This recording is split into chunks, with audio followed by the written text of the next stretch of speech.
Welcome to the Sisters in Loss podcast, a faith-based podcast that spotlights Black women that replace silence with storytelling around pregnancy and infant loss and infertility. Black women experience miscarriage and stillbirth 4 to 5 times more likely than white women in the United States, according to the CDC and NIH. Whether you've experienced a miscarriage, infant loss, or stillbirth, are trying to conceive, or have an infertility diagnosis, you will learn about resources and strategies to heal, gain clarity, peace, and hope, and find an empowering path forward after loss. I'm your host, Erica M. Freeman, and you'll hear me interview other sisters in loss from around the world who have healed from such a painful and traumatic experience by sharing their testimonies and stories to inspire and help others turn their pain into their purpose. Storytelling is powerful. Storytelling is activism. Storytelling is healing. Now let's get started. Well, welcome to the podcast. Thank you. Glad to be here. Absolutely. I would love for you to share a little bit about yourself and what you do. Sure. So my name is DaMarra Chanel, and I am a grants manager for a college university. I am a wife. I am a bonus mom. I am a singer. I am a Howard U alum, HU, and then also what got me, tied into this world of infertility work is I had a diagnosis at 13 of infertility. And so I know we'll probably get into that a little later. But yeah, that's what brought me here. And so I'm currently navigating that, still very much hopeful that I will conceive one day. And yeah, that's a little bit about me. Yes, I want to hear all about this journey because typically we don't get diagnosed until later in life, especially if we have underlying condition. So really take us back on that journey and what led up to that diagnosis so young and up until now, as you are married and trying to conceive, even with the diagnosis. Yes. Absolutely. So I always say this. I always felt like my journey started in the womb because I had older parents. So my mom gave birth to me when she was like 43. And then my dad was 37, 38. So I always thought like my diagnosis was from having older parents, but that was not the case at all from what doctors have told me. Hey, it might have been, I don't know, but that's what they told me. So really when we started to see something was different about me was when I was 5 years old. And at 5 years old, my body was changing rapidly. So I started getting hair on my arms, under my arms, on my vagina, on my legs. Basically, I was going through puberty at 5 years old. So at that point, went to the doctors and they're all like, let's put her on steroids so that we can be able to slow down the growth. And my parents were like, absolutely not. We're not putting our daughter on steroids. And so that did not happen. So time goes on, and mind you, like during this time as well, like I'm in kindergarten at this point. So, that's when you start to get invited to sleepovers, build your friends, it's elementary school. And I'm wondering why my parents are just so strict. Like I can't go nowhere. And so now it all comes together and it's like, yeah, if kids or even parents would have seen that at that age, there's no way they would have understood. It just would have been crazy. So I'm so glad for the protection from them. So from like 5 to 8 years old, navigating that again, that's from like kindergarten to 3rd grade. So then at 3rd grade, when I was, 3rd grade going into 4th grade, I had my first period. And so I am 8 years old now, navigating a period at this point. And so, like I said, when little girls are, starting to have their little first purses and stuff, got their lip gloss and their chips in there, I had pads. I was not sharing my purse or anything with any. I was trying to hide the fact that I had all this going on. And so that was really tough. And usually when girls start to get their period, they tell their friends and all that, and that was not my story. Like I said, I had to hide. I feel like I had to put on a mask at that point, act like everything was okay and all of that. And so fast forward from 8 to 13, my periods are coming regularly every single month. Not an issue. Of course, I'm going through all of the things that happened in puberty and all that, just with growth in my body, growing breasts, like just all the things are happening to me way earlier. And so at 13, I remember it was the month before I started high school. I had really bad cramps to the point of like my parents were going to take me to the hospital because I'm like bent over, like just crying. It was so bad. And so after that, I didn't go to a hospital or anything, but I did have a period after those really bad cramps.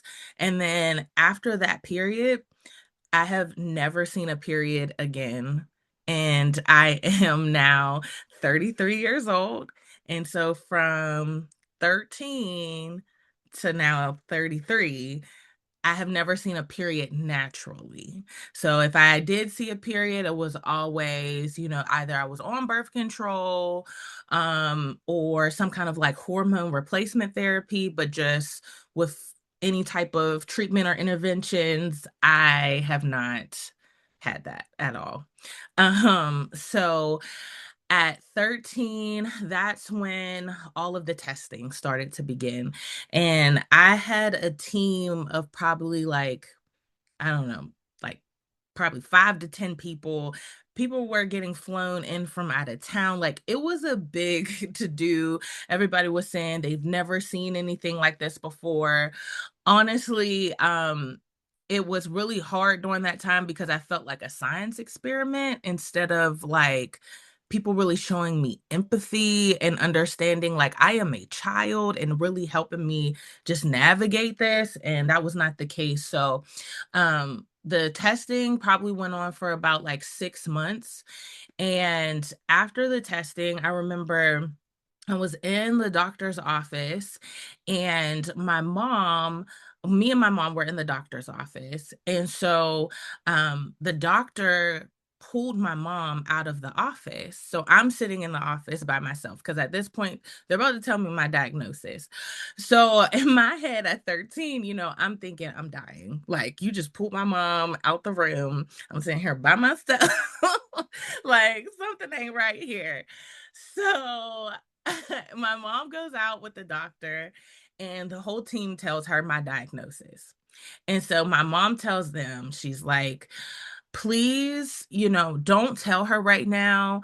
I will tell her when I feel like she's ready to receive this information, but I don't want her to know this right now. So they're like, okay, is what my mom said they told her.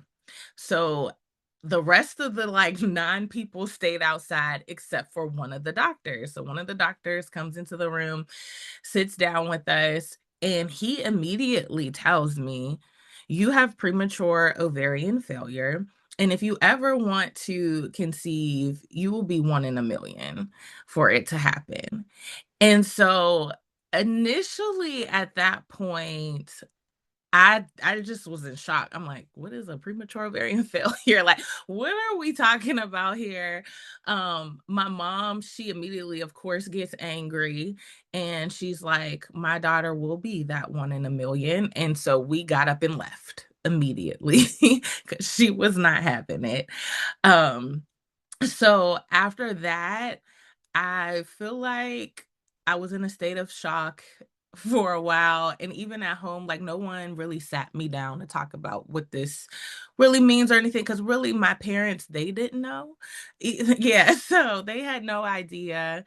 Um, And I think probably after a few months, I started going on a spiral and just going to Dr. Google, the last place we should go, probably. But I was going to Dr. Google trying to figure out, is there anyone else in the world like me?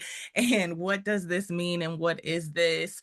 So, basically, my ovaries shut down. And that's just what I was seeing. And so from that, I feel like just seeing that information online, it really dictated how I navigated my teenage years, my adulthood, because in the back of my head, I'm still like, who would ever want me? Who would ever want to marry me if I can't give them children? And then, like, I feel like I've always wanted children, even when I was a child. So it's like, as women, we have our timelines and everything. And we're like, okay, 25, I'm getting married. 27, I'm going to have my first child, like all the things. And it's like, that may not be my story. And so as I'm, going to college, getting achievements, all these things, it's still in the back of my head, like that big thing that you want, which is family, you may never achieve that. And it's not even your fault. Like there's nothing you did that could have caused this. And even till this day, they don't know like why this happened, like why I have this diagnosis. I've had all types of genetic testing done, all types of things, and like no one can tell me the why. And so that's been hard as well. But going into, like I said, after that, I tried birth control during my high school years, on and off, but not long. I want to say maybe a total of a year, if that. And while I was on it, it was horrible. I hated being on birth control. I was extremely depressed. I just felt like I was just so sad when I was on birth control. The only thing I feel like that was good about it was that my periods were regular. But again, that was only because of the like synthetic medication that I was on. So, that's what kept me regular. So I ended up coming off of birth control. And then when I went into college, I started doing more research on my diagnosis. And I was seeing, oh, I should be on some kind of like birth control or hormone replacement therapy or something like that. Um, and so I never really knew the difference between like the birth control protocol or the hormone replacement therapy. And so I just went back on birth control again. And again, the same thing. It was a different brand. I forget the brands and all that, but it was still very bad. I still was very depressed. I think in college, I only stayed on it for like 4 months. And even my friends, they were like, I don't know what you got going on, but you got to get off of it type of thing. So I was like, okay. So I got off of it and I never went back on any type of like hormone replacement therapy until it was probably like a year and a half ago. And I've been like consistent on hormone replacement therapy where I take patches twice a week, estrogen patches, and then I take progesterone the first 14 days of the month. And like my cycles are regular. I don't have all the like different side effects I feel like that I was having before. So that's a good thing with the hormone replacement therapy. But right after college, graduated and everything. And then I did get married. And at that point, that was my first marriage. And I was really young. I was 22, turning 23, I believe. And so in that marriage, it was very unhealthy. Um, and I think for me, I wanted a child, but I feel like I only wanted a child because it was like, okay, you got the degree, you got the husband, now it's time to have the child. Like it was like, let's check off these boxes, but not like I really want to be a mom. Like it was really, I'm just trying to check off boxes. And so looking back on that, glad it didn't happen because we ended up getting a divorce. And so now, during that time from the divorce until I met my now husband, um, it was like, it really dictated how I dated, because now I'm like, I'm back out here and this is my first time really as an adult having to date.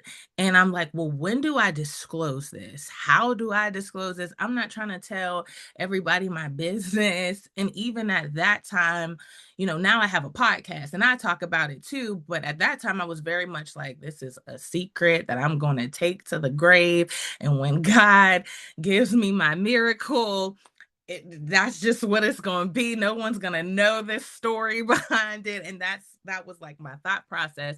So, now navigating dating, it was hard, because I'm like, I don't want to get deep into a relationship and then that person is like, you should have been told me this type of thing. So I don't want to be deceitful either.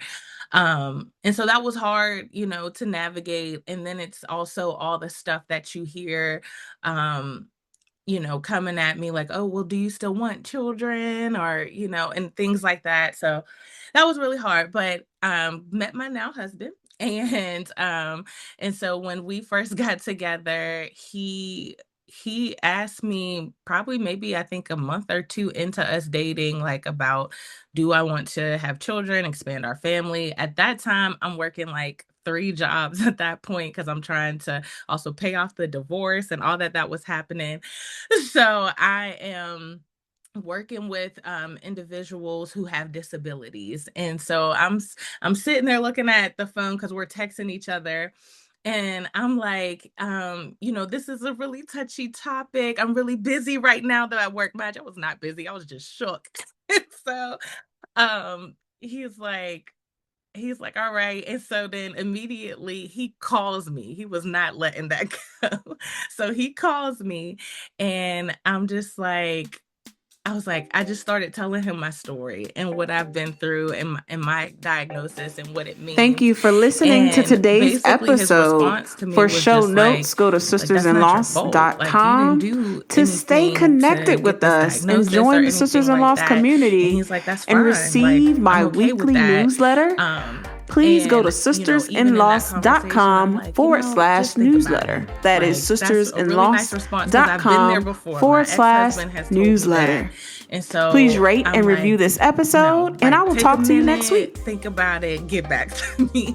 And so, he did that. He was like, it hasn't changed anything. He did say to me, he was like, he was like, what are the options first, was his thing. Like, what can we do? What are the different things that we can do? So I ran it down to him. I was like, there's adoption, and there's, embryo adoption, there's egg donation. There's just all these different things that we could do if it came down to it. And I was like, there's also things we can try naturally, all of that. And so he was like, so basically we got options. And he's like, if, I would be upset if we didn't try and just never knew what happened, rather than try and it just never work out.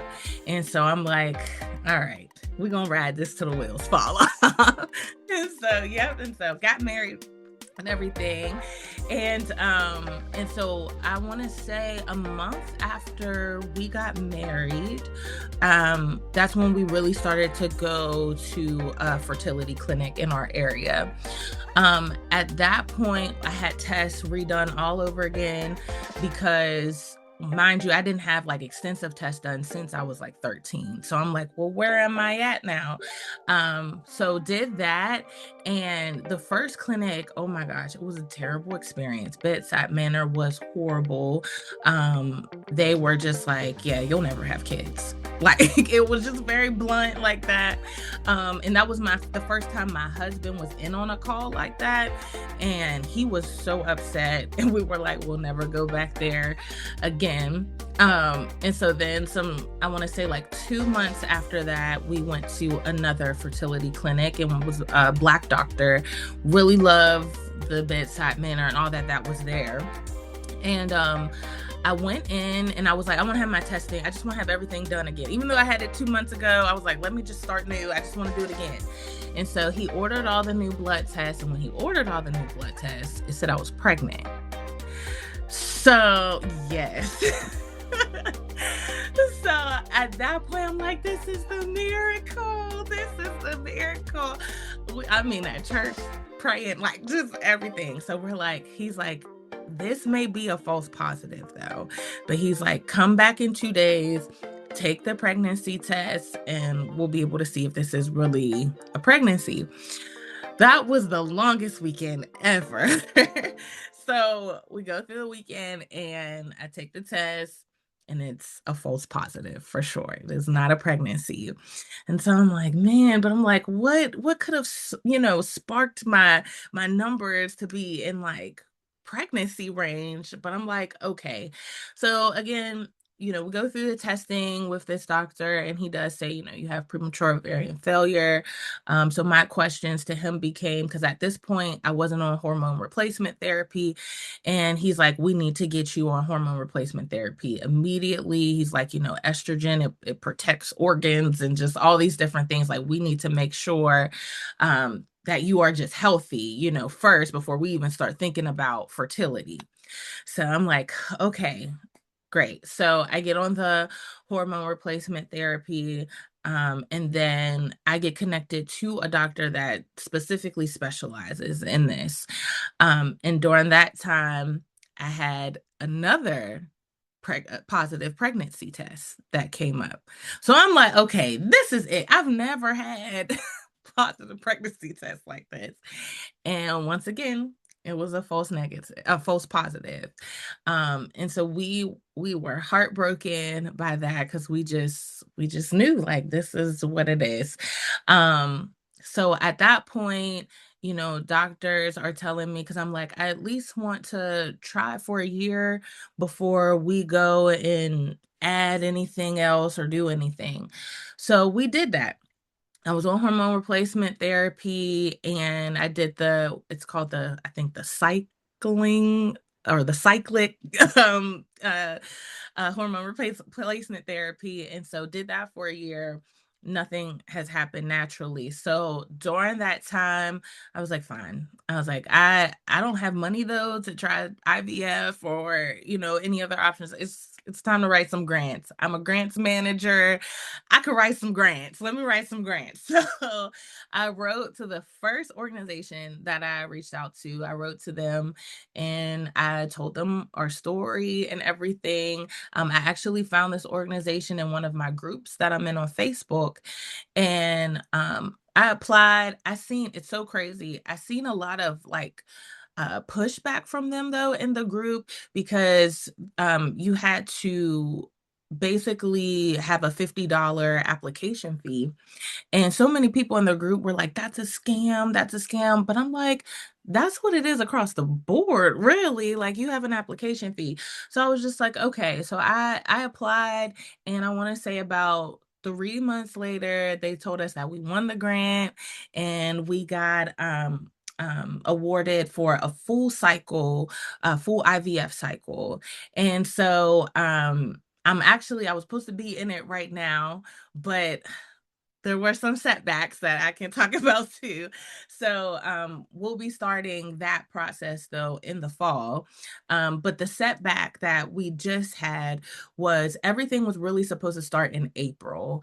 And the thing is, I changed my job. I got a new job, and I was told that we were going to have to switch our insurance policy not the end of the year, but July 1. So 2 days ago, we had to switch our insurance. And that also means I have to switch all my doctors.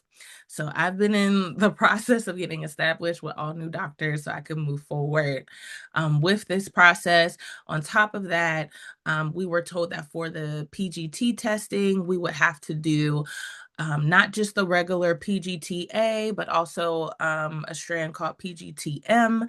And so we'll need both of those. Mind you, the grant does not cover PGT testing. So at that point, we're like, we're going to have to pull from savings, which was fine, but that it's like over $5,000 that we're going to have to dish out. And so with that, and then also me having to get all new doctors, we were like, we have to push this to the end of the year. And so that's where we are right now. We're just, waiting to start our process. My God. My Yeah. God. So many questions. First, I want to go back to you in high school because I think Mhm. that really, really to be honest with you, really all the way back until you starting to show signs of premature development, like at 5, and then getting your cycle so Mhm. early. And I don't know if there's a lot of research out there that correlates you having premature ovarian reserve so young and the fact that you came on, that you were developing so early on in your life. Mhm.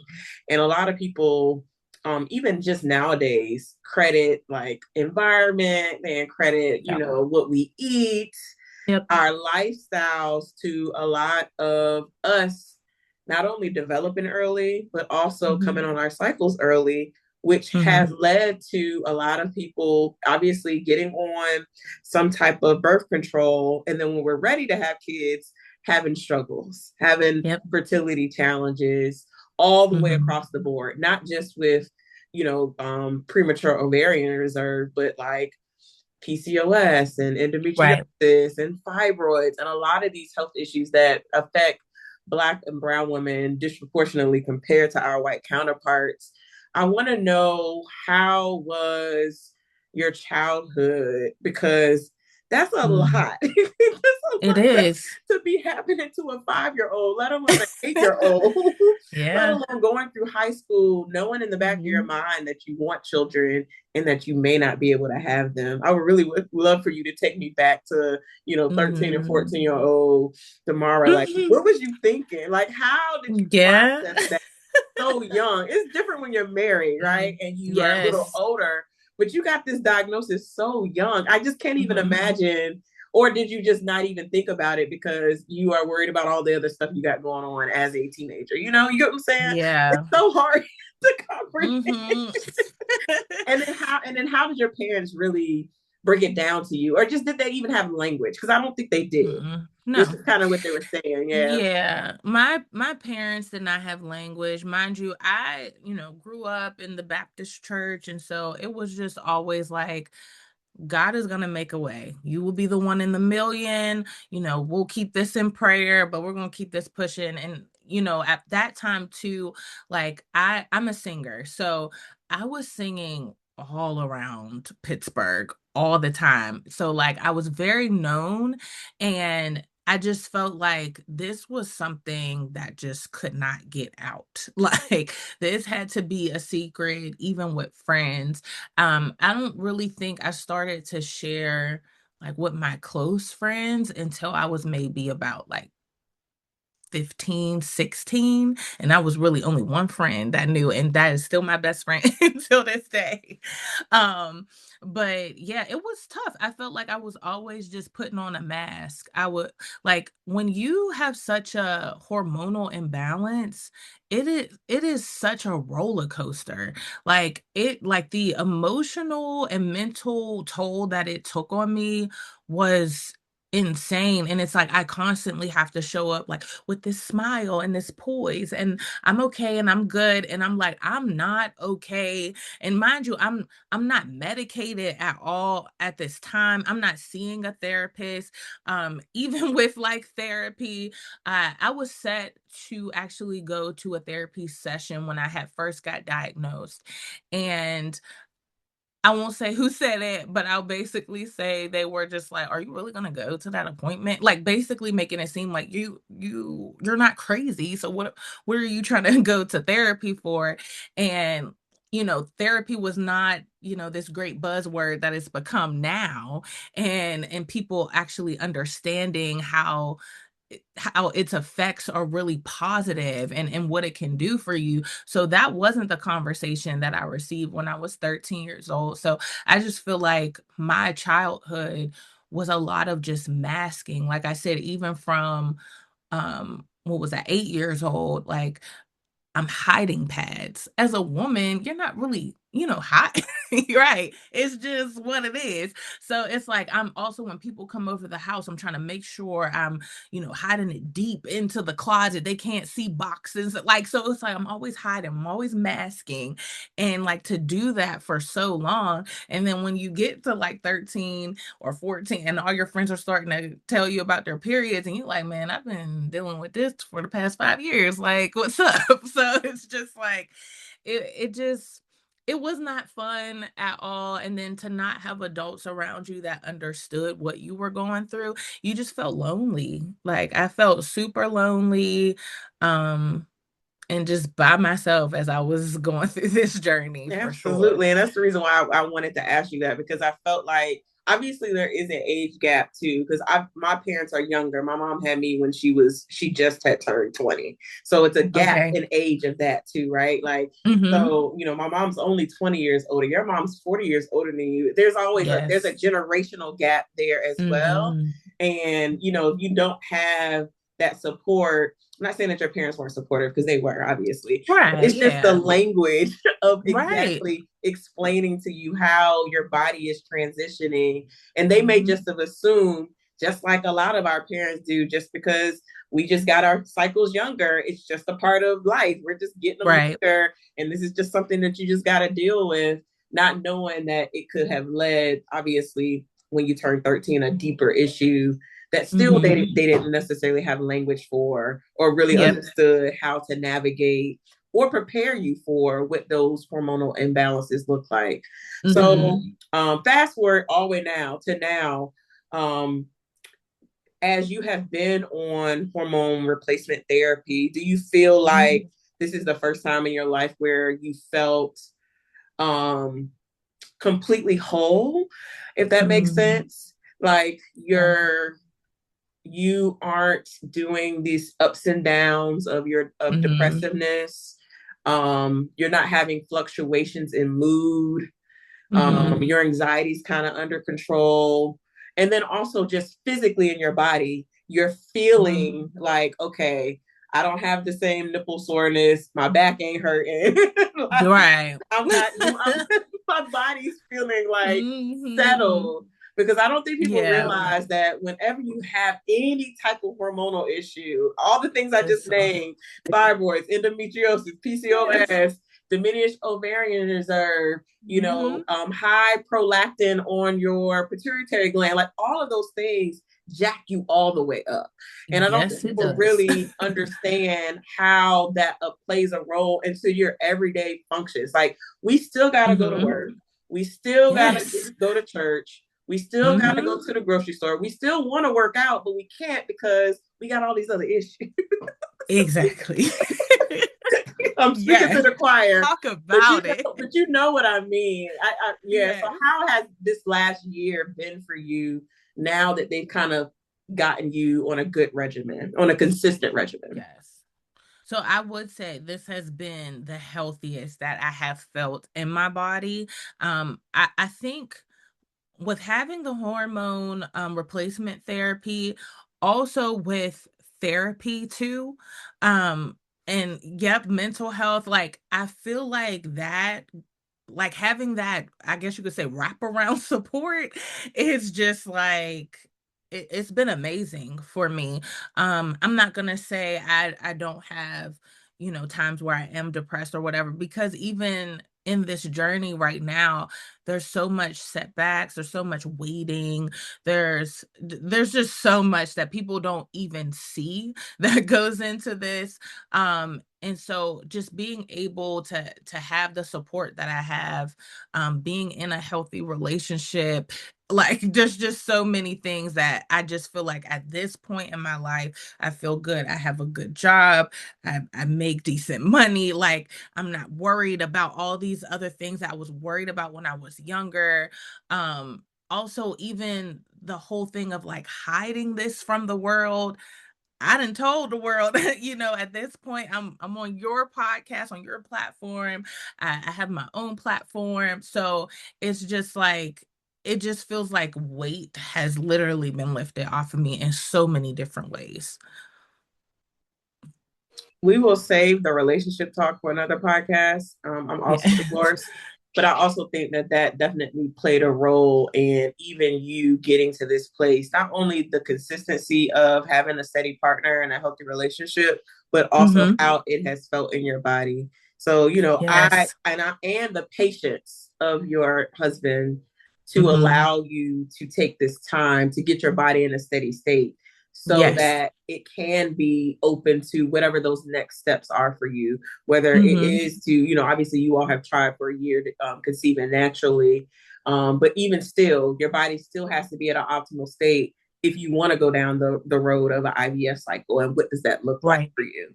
So Yep. as you have transition roles, you have moved on up, got to transition jobs and Mm-hmm. transition your new, I guess, creating your another new team essentially, right? Yeah. Yep. For yourself. As you look forward to what IVF looks like, what other things are you doing to prepare your body for Hmm. that? And your mental So health, because I think mental health is a yes. big portion of this as well. Absolutely. Mm-hmm. So on the mental health side, like I've been in therapy since 2019. So right when I had separated in my first marriage until now. And so even during, because I don't think I brought this up, but like after, what was that? Right after the separation, mind you, 6 months later, I had like five family members that died. And it was like it wasn't like we knew this was coming, and one of them was my father. So like I'm dealing with multiple levels of grief, people who are still here and people who are gone. Like so it was a lot to like regulate, and you already have a hormonal imbalance. Like that is insane. So yeah, I just lost my train of thought. What was the question again? I'm so sorry. We were talking about not only your mental health, like what you're preparing Oh yeah, for the preparing. IVF cycle that you Hmm. all are going to be doing later this year, but also like physically, what are you going to be doing with your body, Yes.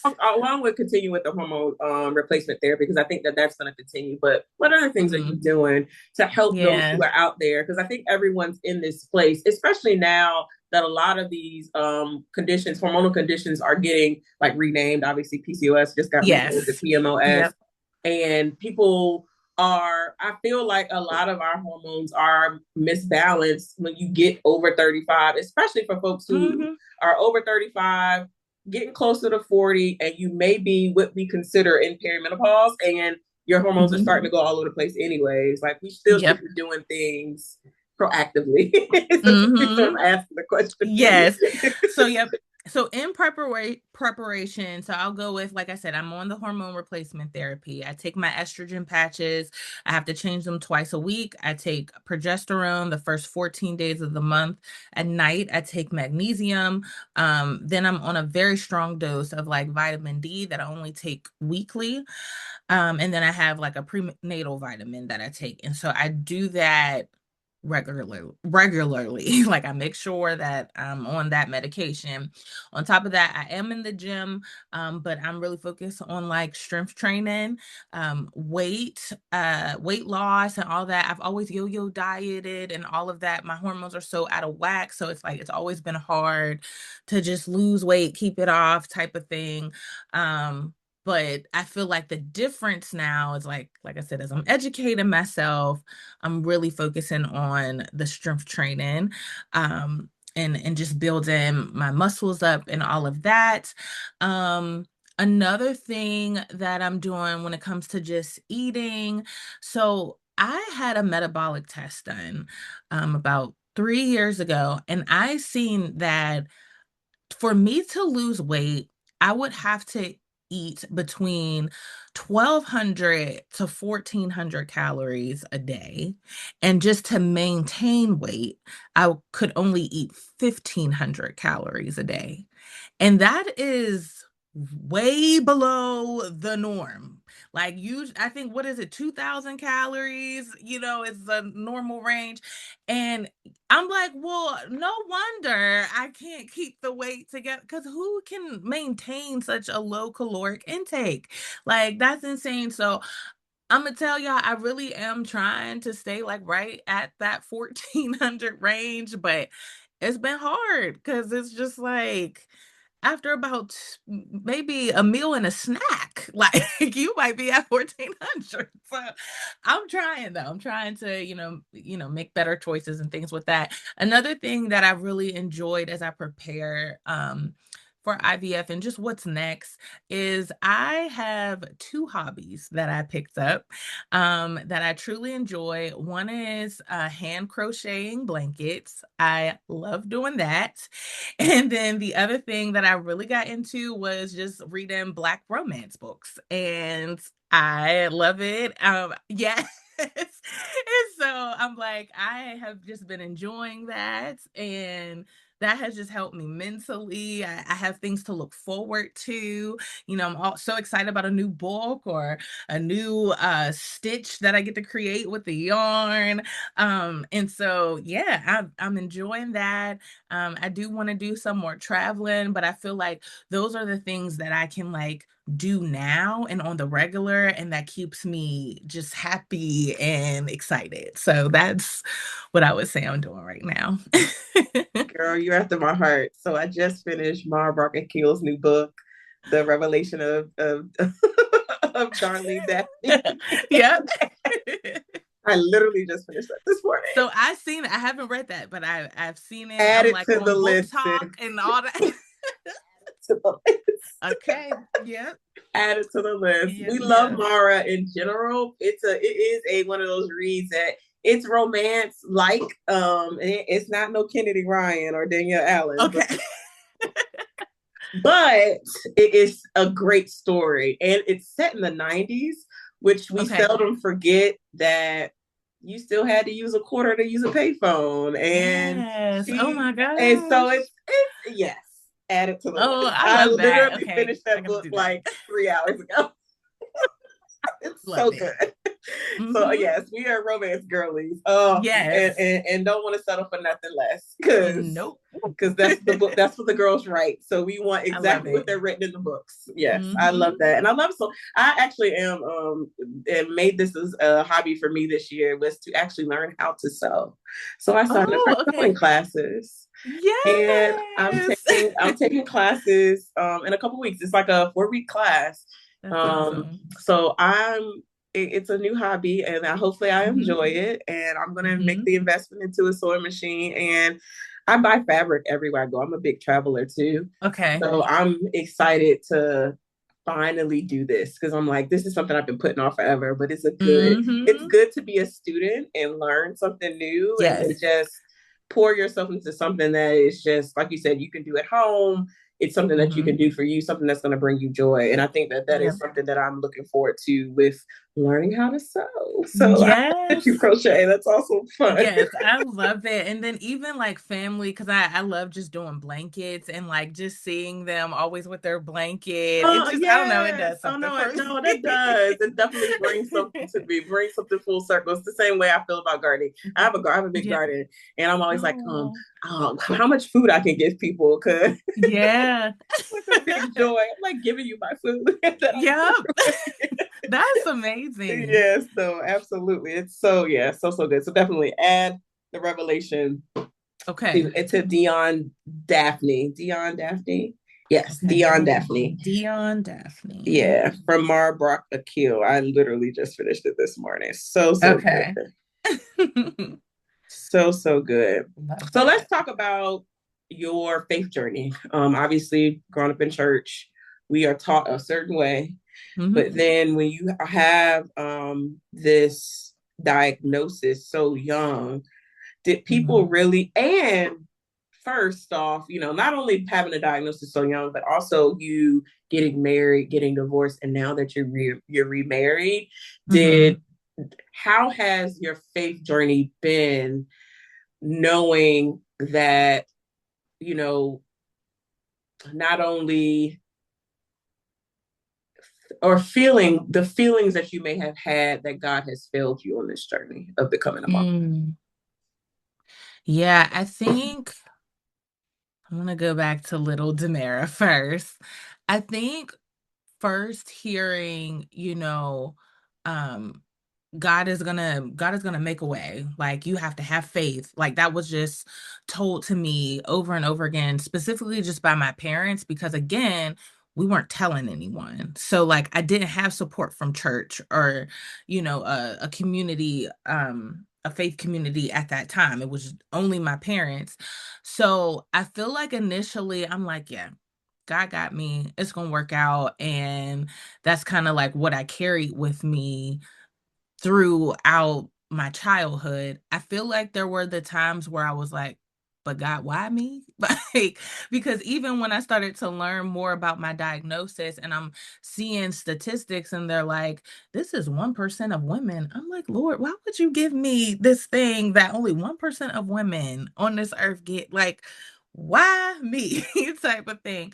So I think I teetered between those two things in childhood, and then once I got to become an adult and, like you say, getting married, divorce, all of that, I'm just like, Lord, like, why am I going, through these things? And my heart is to really be married and have a family of my own and nurture that family and all of that. Why am I having to have so much turmoil? And so I feel like there was a point where I want to say it was really around like the divorce and when all the court stuff was happening, where I really felt depleted and I was just like, I don't want to go on. Like, I don't want to do this. Like, I felt like once I got divorced, like those dreams of family were gone for me.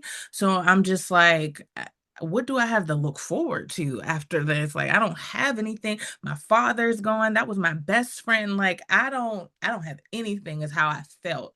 Um and so really I feel like it just became a choice for me, and I was just like, you can either live or you can literally be the walking dead if you don't get your self together. And so I just feel like at that time, that's when I just had to just start really just seeking God with my whole heart, praying, getting into his word, understanding who he is and what his character is, for me to be like, to see a different perspective. Because at first I feel like I was like, oh, I'm being punished because of all this stuff is happening to me.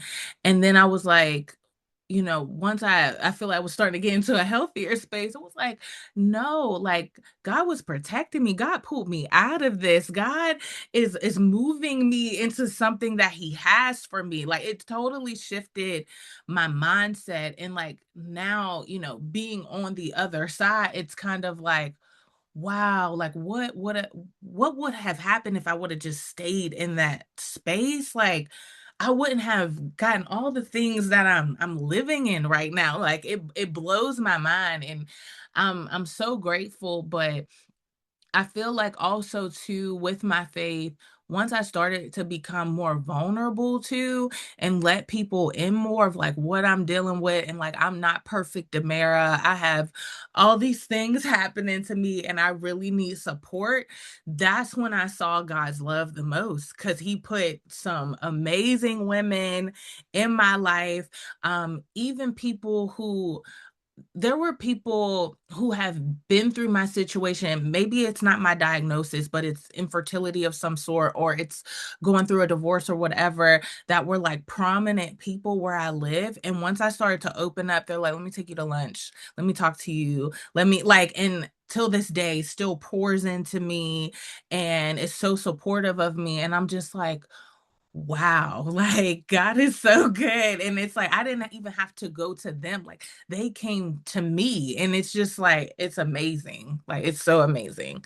And I think that that is the beauty of sharing your story and putting it out Hmm. there and finding community, Yes, because it is so necessary in order to absolutely. go through this journey, because we cannot Hmm. do it by ourselves at Not at all. all.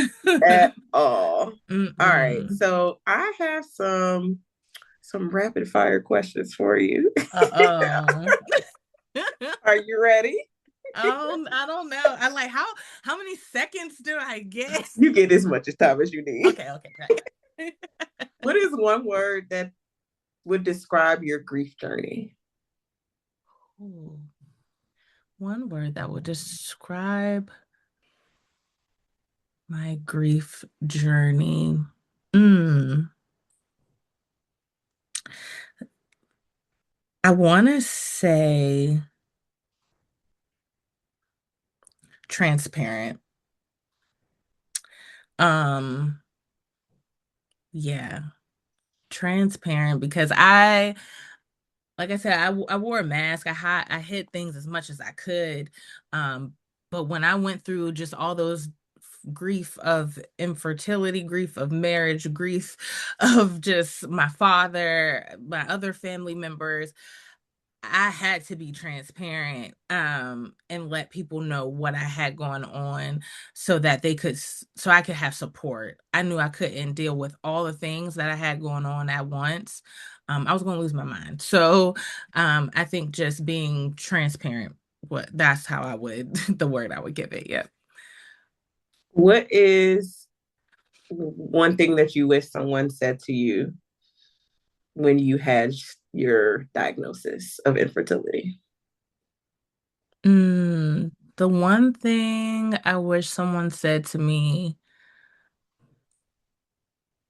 there's a lot of things, but the first thing that just came to mind was that you have options because I felt like I didn't have any. So I really wish I would have known as a little girl I had options because that would have helped me navigate teens and adulthood a whole lot differently instead of being just so insecure and feeling like nobody will ever want me. So I think if I knew like, oh, I do have options though, it would have been way different for me. That's so good. All right, lastly, what does never healing alone mean to you? mm. Never healing alone means just community, um, an intentional community at that. I feel like in my journey, there are some people that I know that love me and will do anything for me, but do not understand like my current journey. And so it's it's knowing who to go to for certain things because if you don't, you can be really disappointed and feel like they're not there for you when it just may be ignorance. Um, and that's okay because this is new for a lot of people, and a lot of people are still learning this whole world and what this looks like. So I think intentional community is what I would say to that for sure. I love that.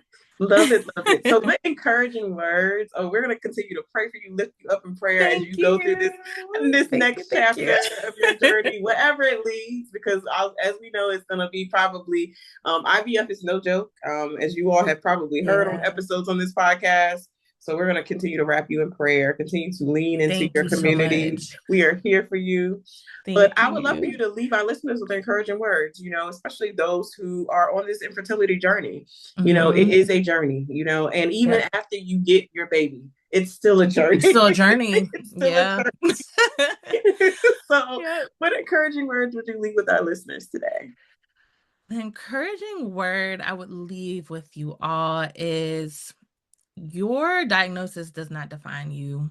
You are so much more than the diagnosis or just like what you are trying, if you're trying to conceive or whatever it is, like live life. There's so much of it to be lived. Get community, tell people. You don't have to tell the world if that's not what you truly want to do. But if it's just one person, you don't have to go through this alone. There are people even on social media, if you don't want people close to you to know, that are willing to be that pen pal or whatever you need to support you through this. But yeah, don't feel like you are defined by your circumstance because that is not the case at all. Um, build the life that you still want while striving for what you are going for right now. So don't let this stop you or anything like that. Just keep pushing towards whatever those goals are, whatever those hobbies that you want to do. Like, go do them, live life. I am learning that so much now. There's times even when I'm thinking about like IVF and it's like, oh, we can't take that trip now, or we can't do that. Like, yes, you can. Go plan it, and just, maybe you have to pay a little extra so you don't lose no money if you got to cancel it, but like, just go live life for sure. I love it. So where can we connect with you with your podcast? Let everybody know so they can join you over there as well. Yes, absolutely. So you can find me on my podcast at Suddenly Infertile. It's anywhere podcasts are streaming, and then also on Instagram at Suddenly Infertile. On my podcast, the first season was just me talking about my story, and now I'm about to release season 2, and then that's where we're getting into all the interviews like this. So I'm really excited about it. And I love that you have seasonal podcasts. I always tell people if I would do a podcast all over again, it would be by seasons. Yeah. Doing an evergreen podcast every week for the last almost 9 years is a lot of work. Oh my gosh, but that's amazing. I know it is. Thank you for your work. Yes. It's a lot of work, but I love the seasonal podcast because you know what to look forward to. You got your yes. toes and you're done. Yes. You can take a break and all that was my thing. Yeah. But podcasters like me, we're like, we know how to make it work, but it's just, yes. I applaud you. So if you ever want me on, just call, Yes, absolutely. I will come on. I will come on and we can chat about many other topics. But I appreciate you for sharing your story and your life here on this podcast. And I said, we will continue to lift you in prayer on your next steps of your journey to motherhood. Thank you so much. I appreciate you. And again, thank you so much for all the work that you're doing for the community. Absolutely. All right, we got today's episode. For show notes, go to sistersinloss.com to stay connected with us and join the Sisters in Loss community and receive my weekly newsletter. Please go to sistersinloss.com/newsletter. That is sistersinloss.com/newsletter. Please rate and review this episode, and I will talk to you next week.